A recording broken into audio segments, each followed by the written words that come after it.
Բայց քանի որ Նիկոլ Փաշինյանի նպատակը միայն վերարտադրվելն է, Ադրբեջանին հաճոյանալու, Ադրբեջանի կողմից շոյվելու, քսվրտվելու գնով, դրա համար ինքը ամեն մի հայտարարություն կարող է հեղինակել։ Նորմալ չի, իհարկե։ Եկեղեցի քանդելը ո՞նց կարող է նորմալ համարվել։ Ինչ կապ ունի որ պետության մեջ է։ Եթե Նիկոլ Փաշինյանն է, որը գնացել էր այնտեղ, ասում էր Արցախը Հայաստանը եւ վերջ։ Բայց եթե Արցախը Հայաստանը եւ վերջ, ո՞նց ես դու թույլ տալիս, չես արձագանքում, որ Արցախում Հայաստանի հայկական սուրբ առաքելական եկեղեցին քանդում են։ Այսինքն սա վախեցած մոլորյալ երկոտանու դիրքորոշում է,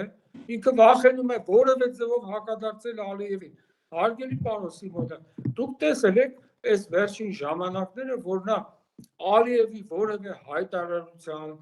կամ ոչ միայն Ալիևի, այլև Ադրբեջանի ռազմաքաղաքական ղեկավարության որևէ հայտարարության, որևէ արտահայտության հակադարձի։ Ոչ, ինքը